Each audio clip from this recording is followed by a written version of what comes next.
Ever imagine accessing the entire Ethereum blockchain just from your smartwatch? Like right from your wrist. That's wild. Yeah, it's crazy, right? That might actually be possible one day, though. Today, we're going to be doing a deep dive into Ethereum's proposed The Verge upgrade. Oh, nice. And this is a pretty big one. This could change a lot of things. So, um, the biggest problem with validating transactions on the blockchain right now is you need a ton of storage. Oh, yeah, absolutely. Like way more than your average laptop can handle. Hundreds of gigabytes, easy. Yeah, hundreds of gigabytes for just one person to do it. Yeah. So The Verge is trying to fix that Mm. by making blockchain validation so easy that anyone can do it from like their phone or their computer. Even like a smart fridge, right? Yeah. I mean, that's the eventual goal. Exactly. It's pretty ambitious, but, Vitalik Buterin, the guy who created Ethereum, he really wants to make this network truly decentralized. Yep. And I think that's what's so exciting about this whole thing. Like, it's not just the technical stuff, it's this vision of everyone being able to participate no matter what kind of device they have. Right. So like right now, you would have to have like a crazy expensive computer. Yeah. But this could make it so like anybody could be a validator on the network. Yep, exactly. And so one of the main things that The Verge is trying to do is something called stateless client validation. Right. Yeah. Stateless client validation. It sounds complicated. It kind of does sound complicated, yeah. But it's really not that bad. I mean, think about it like this. Okay. It's like, imagine you want to check out a book from the library. Okay. Right now, you got to go through this giant card catalog, look up the book, see if it's available. But with stateless client validation, it's like having a little device that just tells you, yep, this book's available, go get it. So it's just like checking just if the thing's there. Yeah. Yeah. Without needing all that extra information. So your device wouldn't have to download the entire blockchain history, which is like huge. It just needs the specific info for the transactions. It's verifying. So it's basically cutting out like all the middleman. Exactly. Yeah. And the paperwork. Right. That makes sense. Yeah. And that makes it way more efficient. But then, so how do you know that like with this tiny little bit of information that you can actually trust it? Oh, that's a good question. Like what if somebody's like messing with the system? Right. So that's where the SNARKs come in. The SNARKs. What's that? Yeah, SNARKs.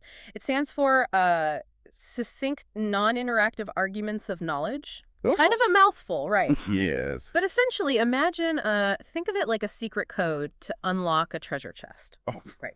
You have this code, and you can prove that you know it without actually telling anyone what the code is. Oh, that's cool. Right. So in this case, it's like it allows you to be absolutely sure that a transaction is valid without needing to see every little detail about it. So it's kind of like having like a third party come in and like double check everything. Yeah. Exactly. It's like having a trusted auditor who says, yep, these financials are good, without them having to read every single receipt. That's really smart. Yeah, and it saves a ton of time and space, which is really the whole point of The Verge, make it more efficient, more accessible. Yeah. But, it doesn't stop there. So They're also proposing to use something called STARKed binary hash trees. STARKed binary hash tree. Yeah. Okay. It sounds crazy complicated, but just think of it like a special kind of ledger. Okay. It's tamper-proof. So every transaction is recorded in a way that if anyone tries to change anything, it's immediately obvious to everyone. Oh, so it's like